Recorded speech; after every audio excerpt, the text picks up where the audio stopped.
I want to welcome everyone to today's installment of Community Quarantine. We have a very special guest taking time out of his busy schedule to join us.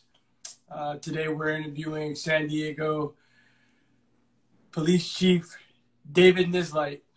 Chief, thanks for joining us today. Thanks for having me, Sean. Tell me how things are going down there with COVID-19. How's the department responding to this unprecedented public safety issue that we're dealing with around the country? Yeah, it's very unique times. We're a very big department, the eighth largest city in the nation. So clearly the way we're operating, the way we're responding to calls is a lot different than it was before this pandemic hit. But, one thing good about San Diego is we're not seeing the increase in crime, especially the violent crime, that some of the other big cities across the nation are seeing. In fact, we've actually seen in some categories an actual reduction, along with our calls for service have gone down in most regards also, but especially on the violent stuff. So that's great. It's just, it's different how we talk with people, having to ask some very personal questions about their health that normally we wouldn't ask about, like if they had traveled lately, they're sick, if there's a family member sick, and then wearing the face coverings all the time. And others, everybody we talk to now has face coverings. So that's a little different. But we're doing well, and our officers are responding. We're reaching out to the community, doing a lot of different things, just trying to keep that interaction with the community. We've got our media team that does a great thing. We've done a lot of birthday parties for young kids. We've helped out some of the elderly with food, been involved in food drives. So everything that we can do just to help and be part of that community is what we've been doing before, and we're still finding ways to do it now.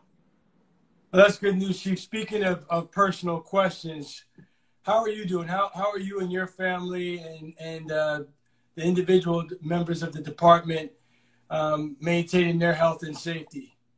Yeah, we're doing very well. My family's doing well, just like everybody else. They want to get out. They want to get back to normal life. But, all my kids are still working. My oldest is involved in the financial world. He's still working, but from home. My middle child, my son, is a police officer for San Diego, so he's been working.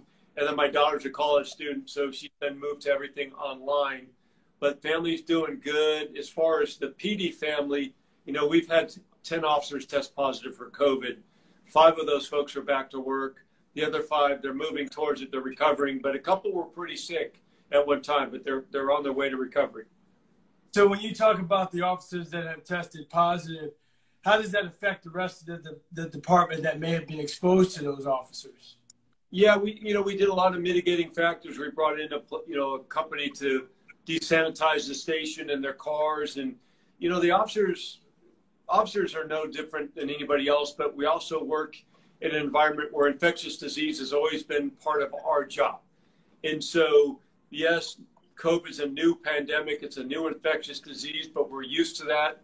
So the officers, they're aware of it, they're concerned about it, but they know they have a job to do, and they just take the precautions to get their job done. So Chief, are you able to provide reliable tests for all the officers? Are you able to test all of your officers? We have not moved to an all testing for all personnel, but when we get somebody that's either exposed or showing symptoms, I have no problems getting those folks tested and generally getting those results back within 24 hours. Well, that's great news. That's great news. We're very fortunate in that regards. We set up immediately. We set up what I call a medical assistance team hotline that's staffed around the clock 7 days a week. And so if an officer gets exposed or if they're becoming symptomatic, they make that phone call. Then we get in touch with the doctors and they get seen really, really quick.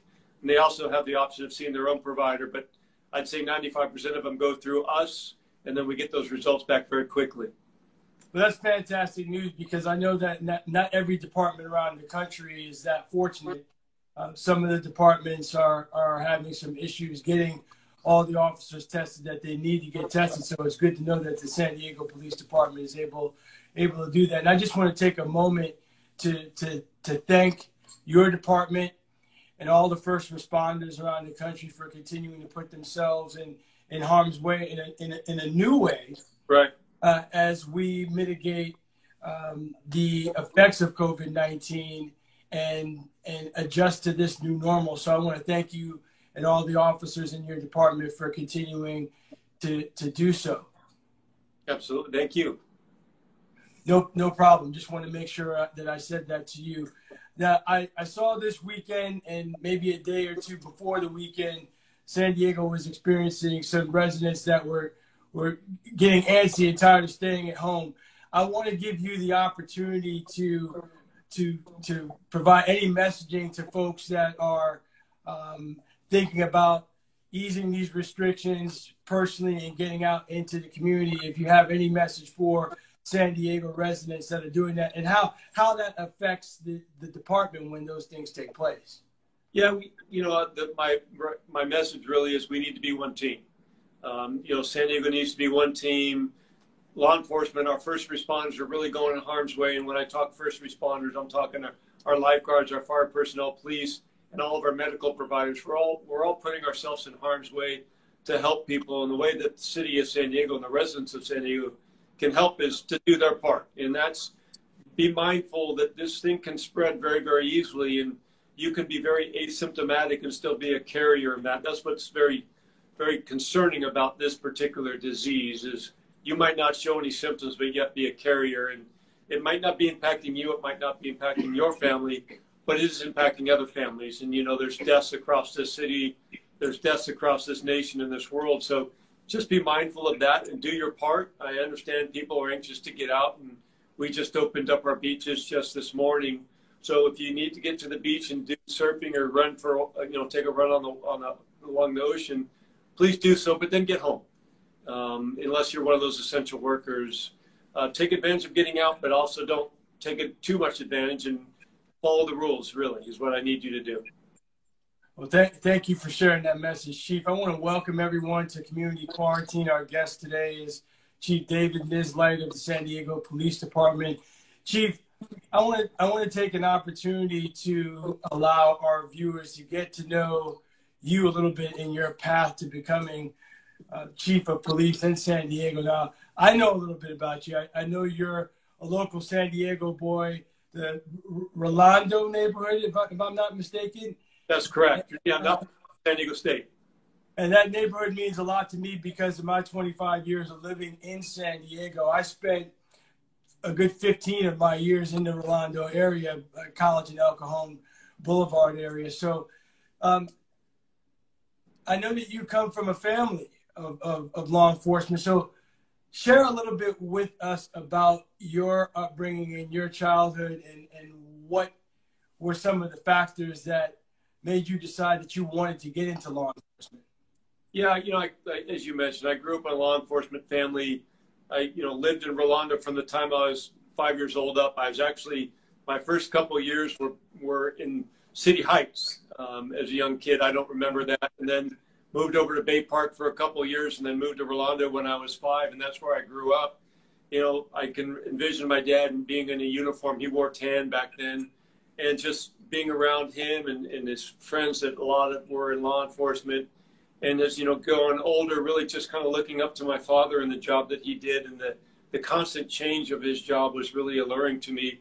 And then as high school kid, really, once I started going to college, looking at business, I was like, I just don't know if I could sit behind a desk every day, although that's what I do now. And so that was really the allure. And I started doing more ride-alongs and really looking into the profession. And, my dad at that time was a lieutenant. And I remember going to my dad and say, hey, Dad, I'm going to take the test to be a San Diego police officer. And he yelled at me and said, no, you're not. I was still living at home going to school.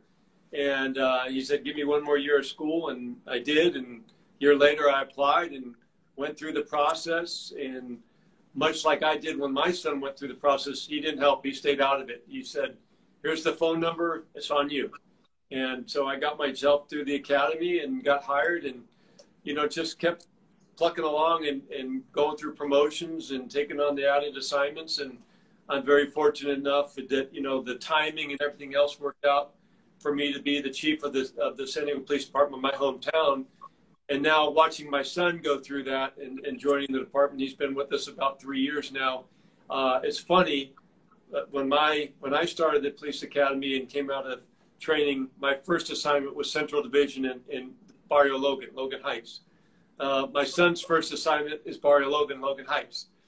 And so working out of a different building when Central Division was out of headquarters. Now it's their own division. But so it's been kind of fun to watch him go through the process and then, go through the academy and now be a police officer. And he's really enjoying it. He's doing well. And he's gonna get married here in July. So my kids are doing great. And Congratulations. I'm blessed. And, my daughter's a criminal justice major at San Diego State. And I think she's going to go on the federal side of law enforcement, so good for her. What did your mom think when you announced to the family that you wanted to become a police officer and following your dad's footsteps? Yeah, my mom was the best, extremely supportive, but, obviously concerned. She had seen my dad go through some different things, ups and downs. And, I remember watching my dad when I was I think I was in middle school, when we had the big PSA crash, and my dad worked that. And so she was concerned of what was, what I would see in being put in danger and stuff like that, but extremely supportive. And she was the same way with her grandson, my son, that now is a police officer, concerned, but extremely supportive. That's outstanding, Chief. Now, where did you go to high school? I went to Helix High School, which is actually Mesa, because I grew up right on the border of San Diego and La Mesa, so I was able to go to Helix High School, and it's very well known sports programs at Helix. And Absolutely. What's that? I said absolutely. Yeah. So you went to Helix, and what sports did you participate in when you were in high school? It's a very weird group. I played football, but I also was better known for my prowess on a tennis court. That's just news to me. Yeah. So I actually had offers for college to play tennis. I was a big serve and volley guy, but my senior year I blew out my shoulder, and that's when I kind of got into all the endurance sports that I do now, as far as running, triathlon, cycling, and all that kind of stuff. So, but yeah, that was my big sport, but I also played football through the years. So your main activity now, would you say, is cycling? No, it's more with this job. I just don't have time to get on the bike. It's more the running, and unfortunately, I can't do it right now. But I became just I love Orange Theory Fitness, that kind of cardio, CrossFit kind of stuff. I like being able to go in and having a coach yell at me to tell me to do something for an hour, and then I get to leave.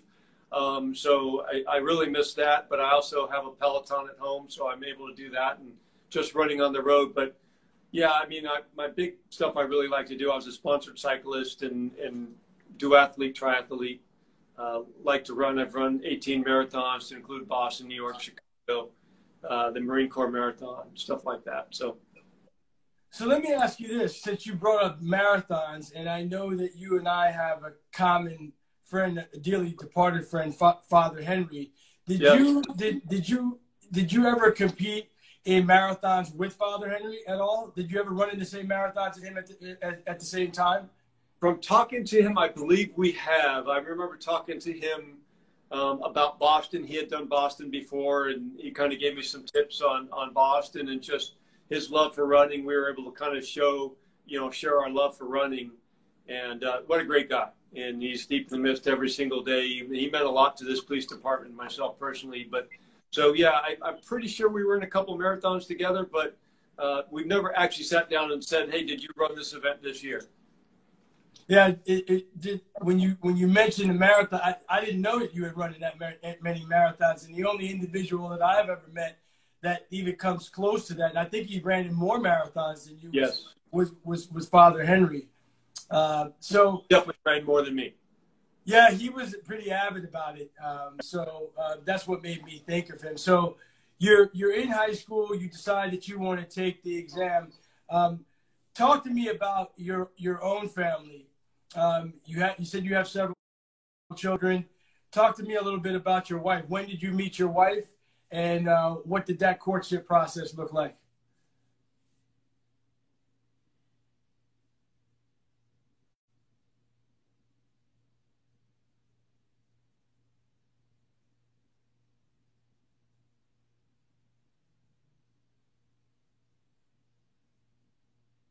You there, Chief?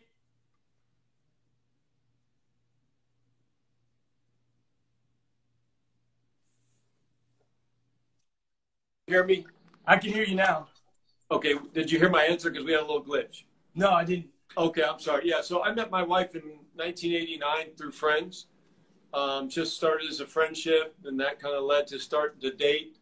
And very short dating period. I think we were dating for about 4 months when I proposed, and we got married in combined 11 months. And we got married June 2nd of 1990, and come in a couple of months we'll be celebrating our 30th year. That's fantastic. That's fantastic. Yeah, very fortunate to have 3 kids. My oldest is 28. He's married. I have 1 grandson through them, and they're expecting their 2nd child, Emma, in July. And then my son, Ryan, is 25. He's the San Diego police officer. He's getting married this July to his sweetheart that he met. Funny story is they were actually on a basketball team when they were 11 or 12. I was one of the coaches. Her mom was the other coach, and they were on just a rec league basketball team together, and now they're getting married. And my daughter is a soon-to-be, well, she's moving to her junior year at San Diego State. That's outstanding, Chief. So you're in high school, you take the exam, you become a police officer. I'm assuming that you were serving in the department at the same time as your father? Yes, my dad retired. So I came on in 88. My dad retired in 1999. So we were together for nearly 11 years. And what was that like being on the force with your dad? Was there a lot of interaction? Was there conversations in between shifts with your dad giving you advice or anything like that? And whether that's the case or not, do you do that with your own son? Because I just want to share with viewers, Chief Nislight's father was a police officer, and Chief Nislight's son is a police officer, for those just joining us.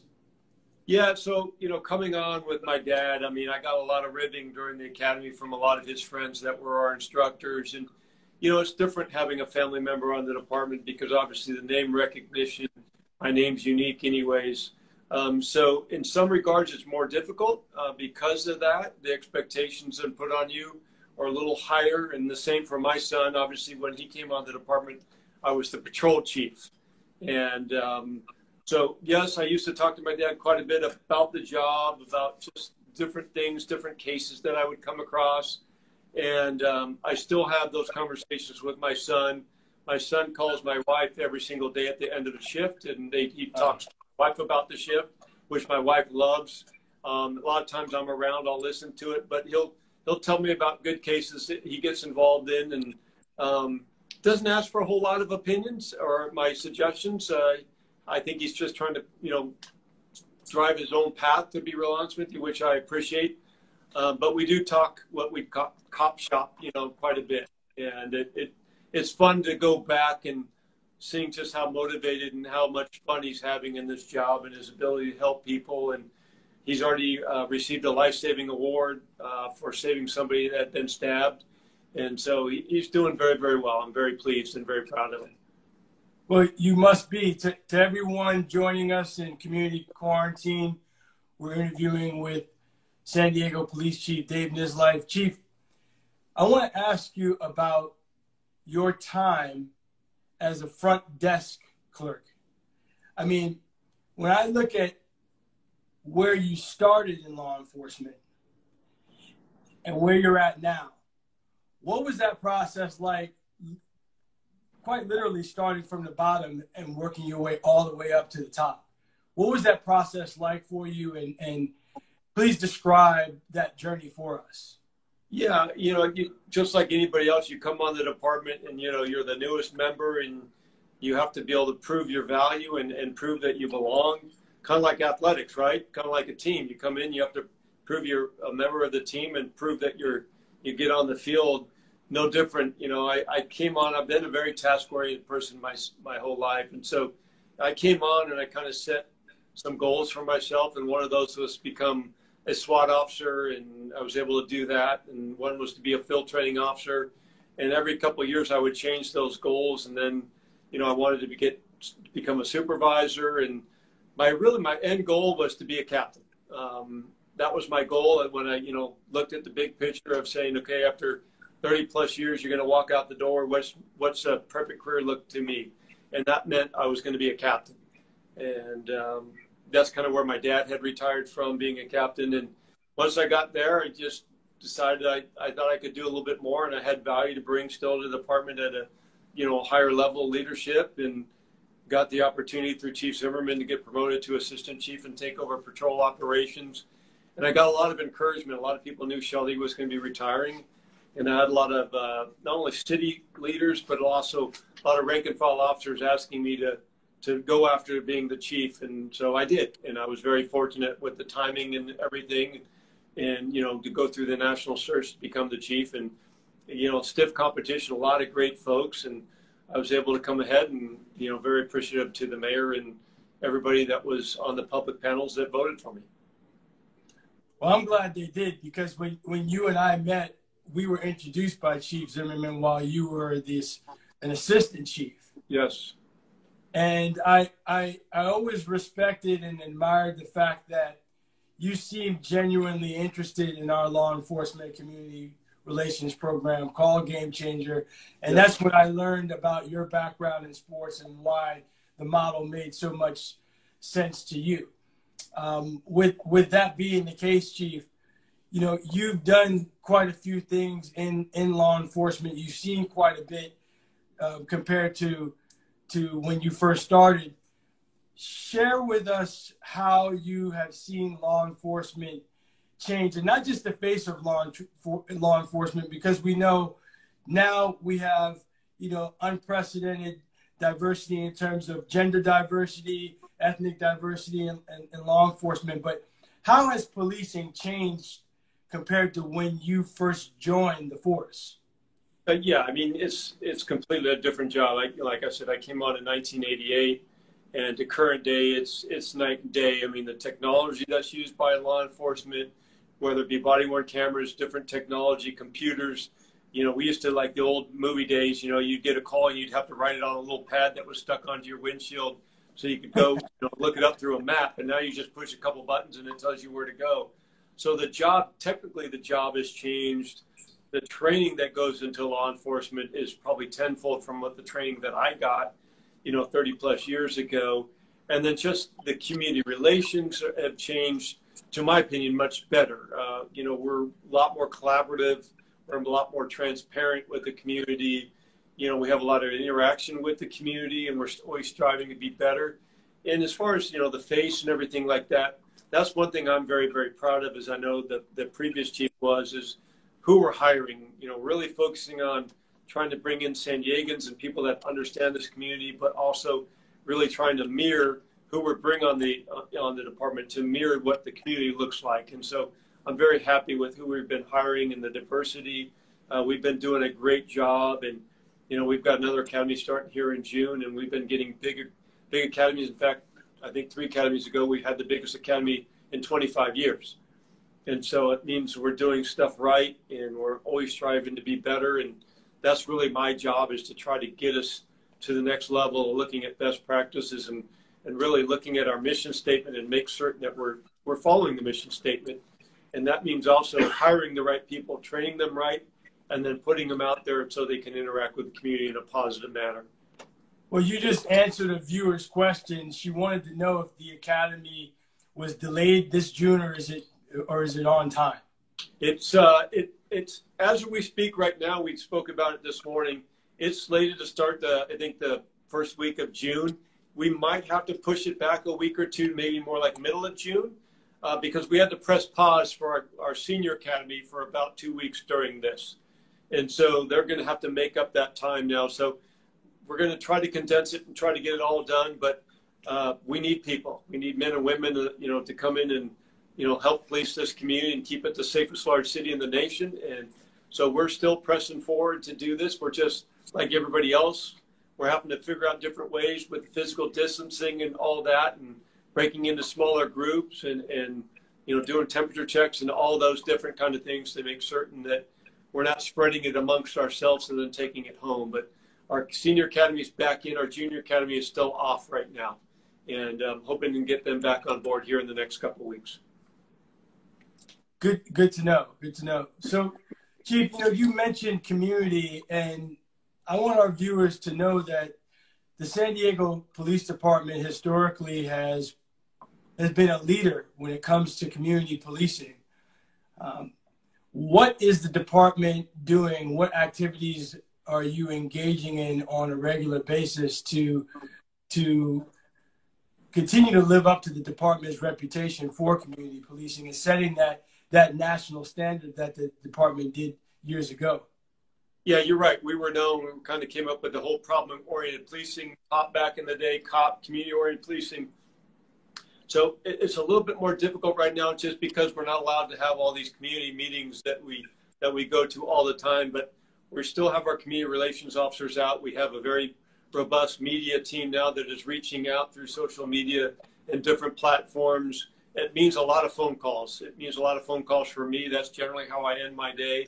A lot of times will make a bunch of phone calls on my way home, and once I get home, just touch and base with different community leaders, just check in and see how they're doing personally, kind of like you're doing. Hey, how's the family? How's everybody else doing?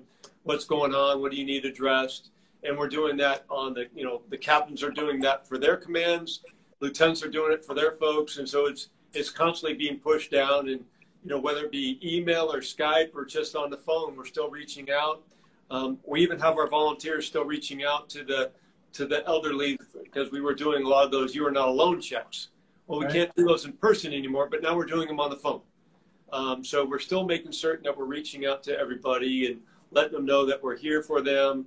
And then, we're doing a lot of stuff. We're getting a lot of requests to drive by a birthday party or retirement party. And we're doing that by just showing that we're part of the community, and we'll get all through this together. And that's really how we're doing it. But, it's understanding the importance of the community probably needs us even more now.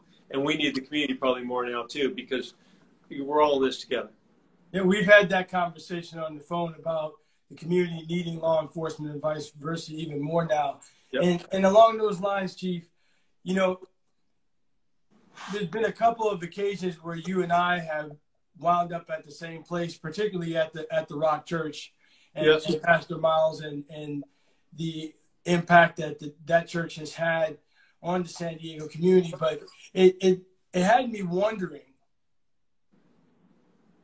what other faith leaders do you have relationships with, and what faith organizations are they a part of? And if you'd like to give a shout out to them and share a little bit with us about them, and why is it important for you to personally spend your time at a church or a synagogue or a temple or a mosque, but where you could send a department representative, but instead you go yourself?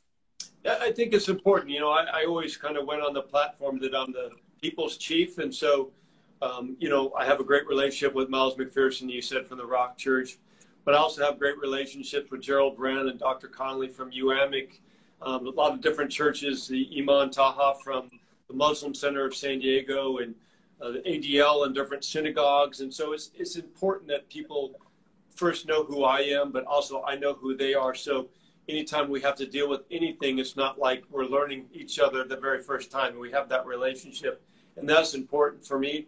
But I also want them to be able to reach out to the San Diego Police Department, because right now there's a lot of fear. There's a lot of fear about the pandemic. There's a lot of fear about hate and different things like that. And so just want to make certain I'm keeping those avenues up for conversation, much like I do with Miles. I still talk to Miles all the time. And, for those that don't know Miles McPherson, the Rock Church is huge.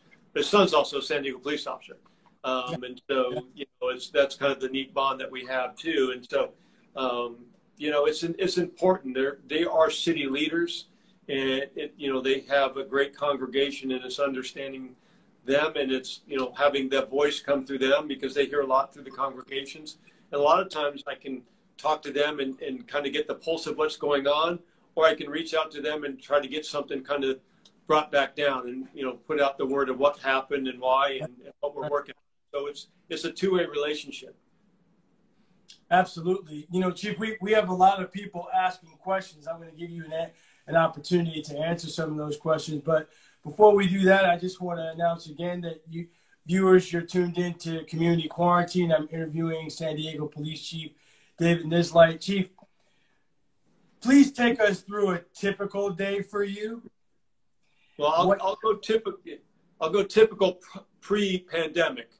Okay, all right. Generally, it's just a lot of meetings. It's a lot of meetings with the community, a lot of meetings with my staff, and then a lot of meetings with elected officials. Looking at, a lot of times we'll be reviewing policies, reviewing incidents that happen, investigations that are ongoing, and where we're going to go with those. Sometimes it'll be about personnel, and whether it be a promotional process or needing to fill positions. We'll have conversations on that. I get briefed weekly on every single citizen complaint that comes through on our personnel and where they're going on that. And so that's a pretty typical day. I usually get in the office between 7 and 7:30. And a lot of time, most time, probably 2 to 3 nights a week, I'm probably here till 7:30, 8 o'clock at night. And then Saturdays, generally always have something going on. Sunday's the day I take off.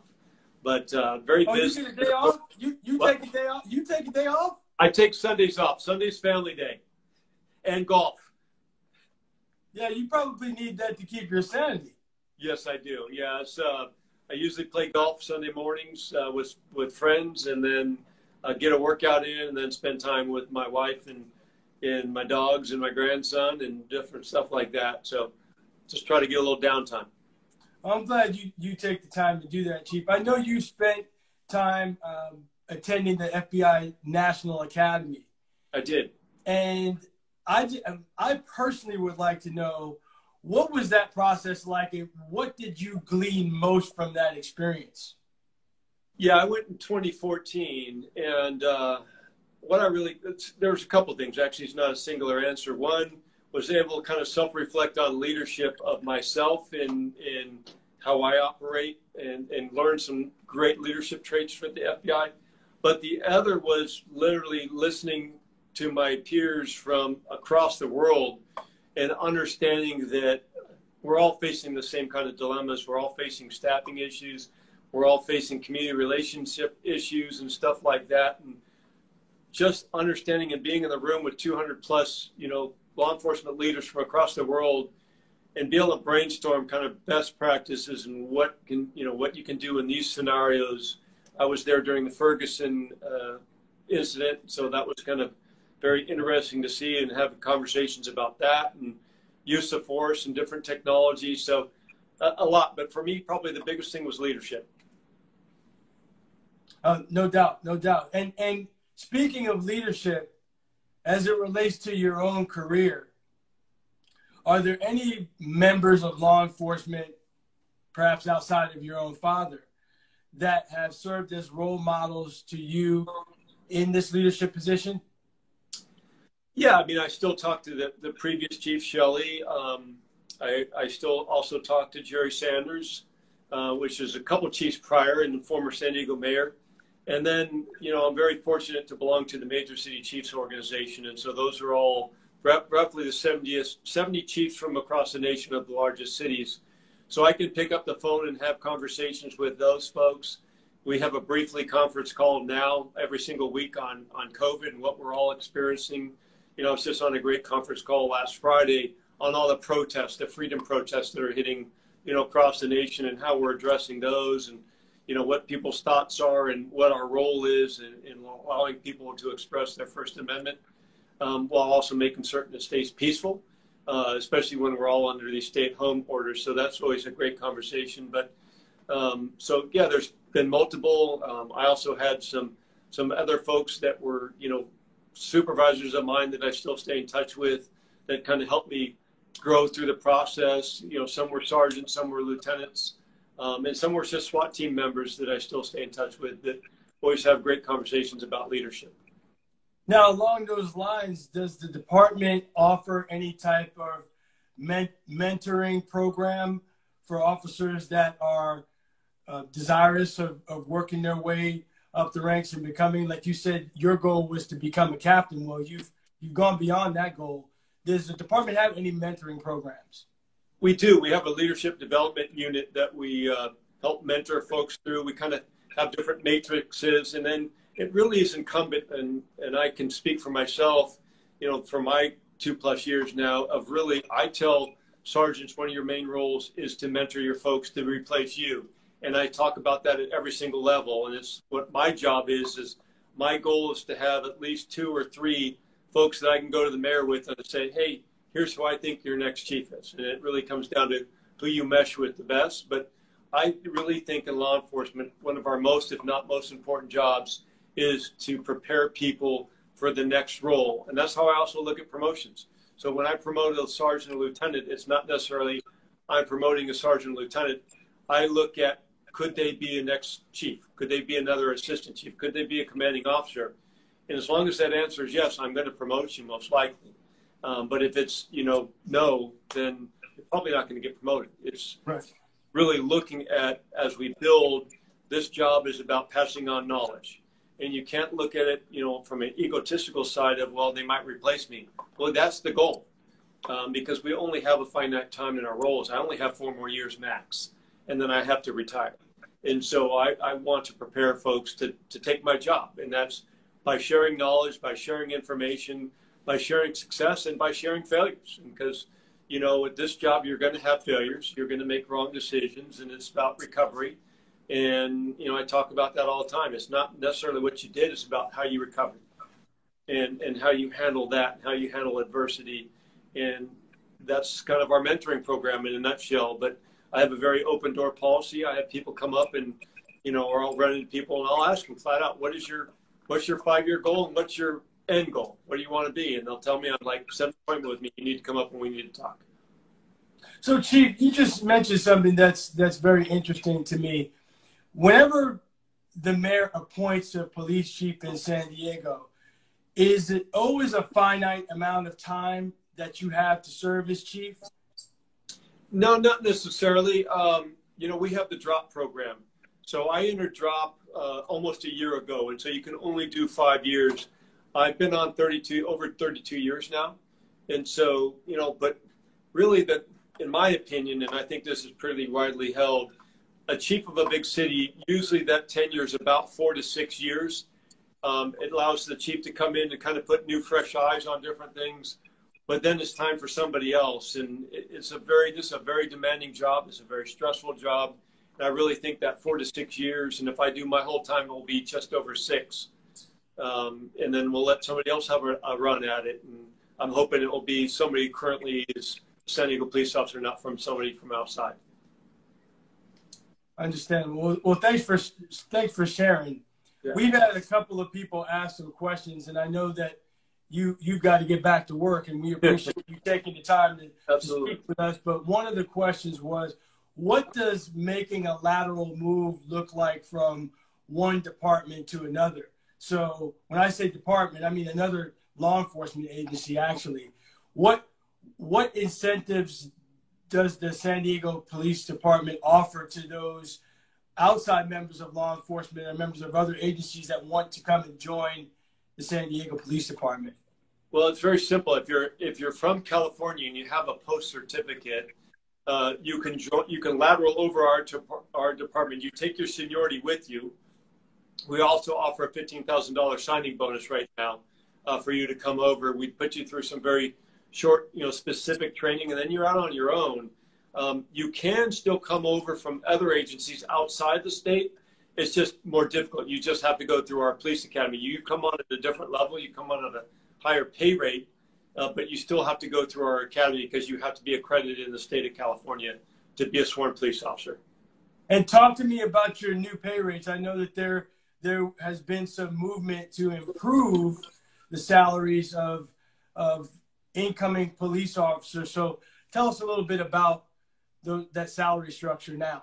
Yeah, I was very lucky. I inherited the 2-year contract. So we had a 25% raise over 2 years. That we literally just got the last raise in January.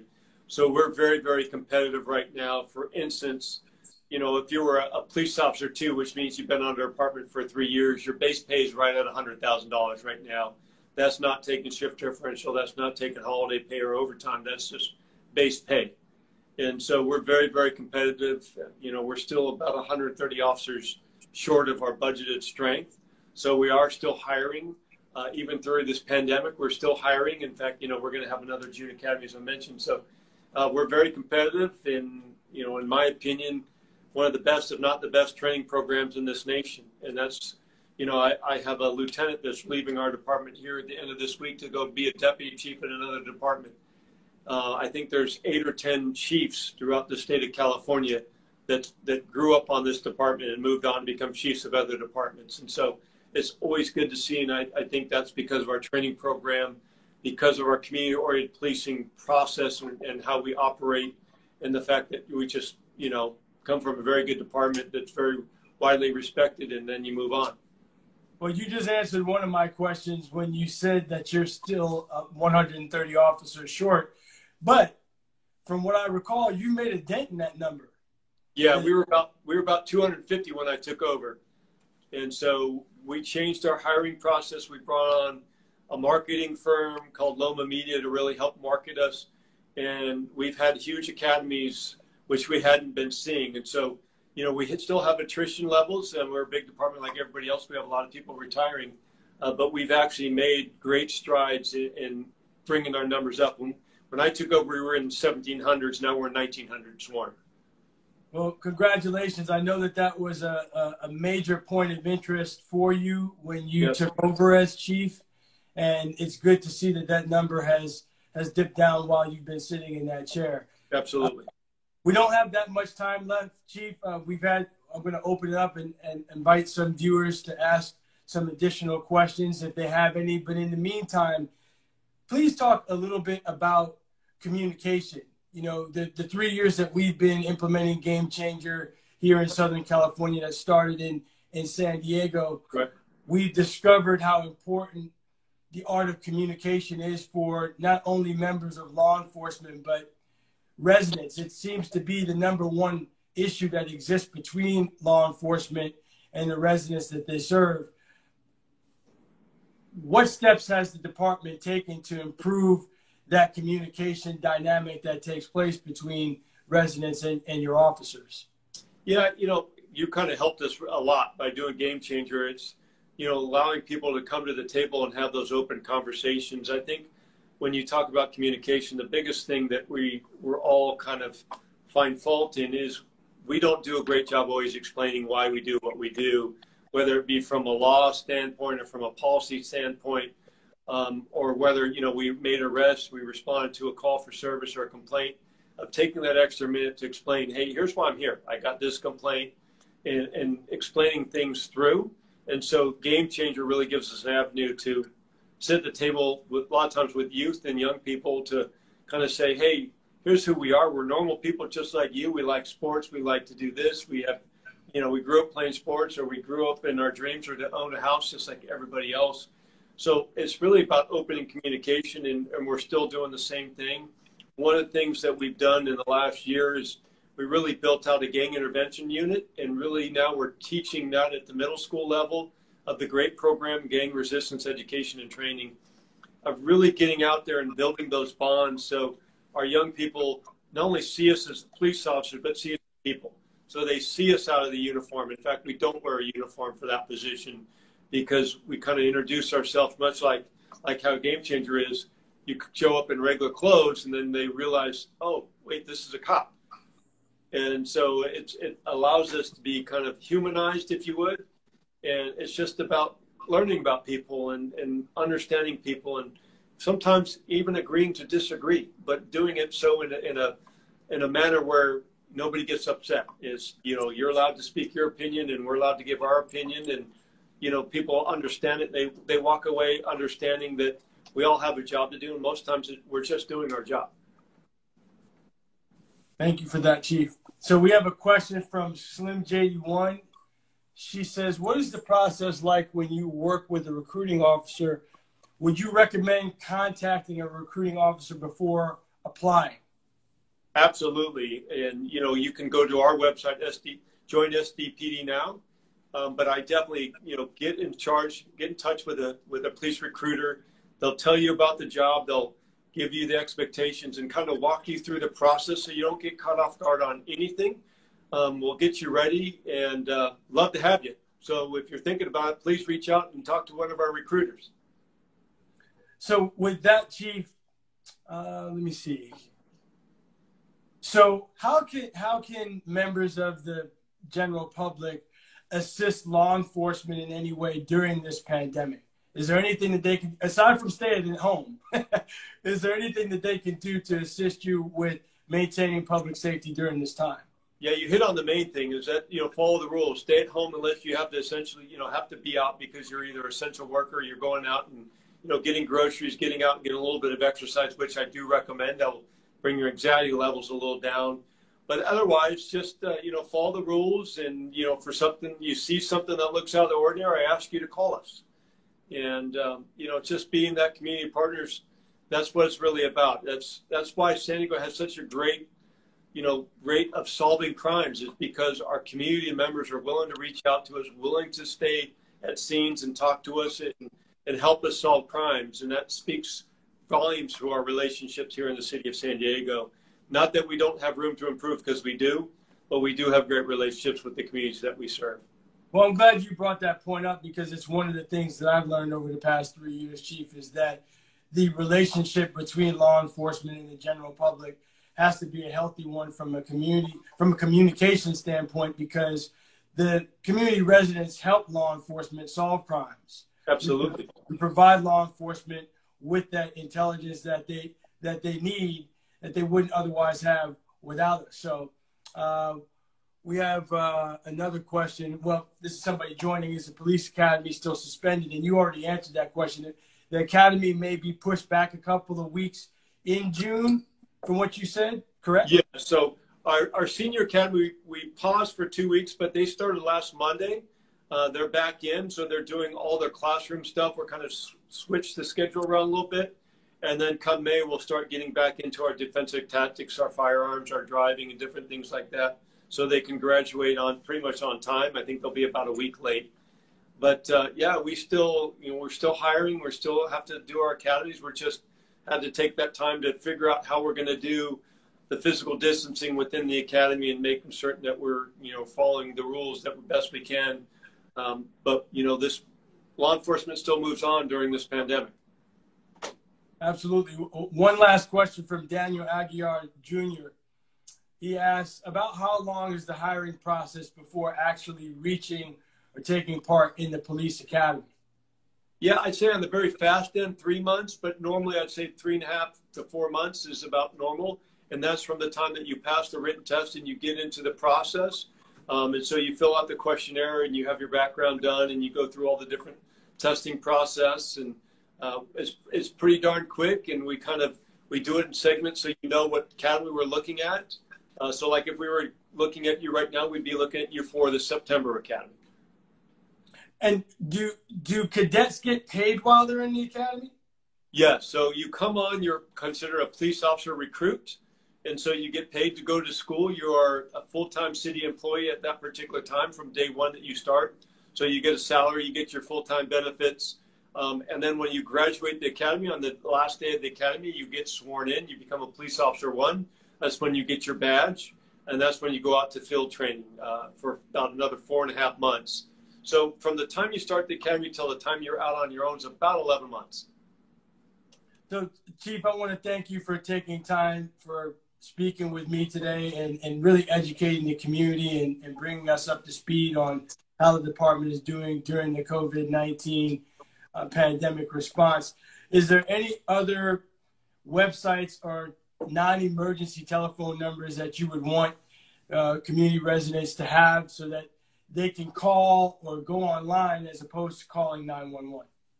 Yeah, I mean, there's obviously the 211 now is open for different things. And then we have an app, the Get It Done app in the city of San Diego, that you can report a lot of things or get questions on things that you might need as far as community services throughout the city or some services from the San Diego Police Department.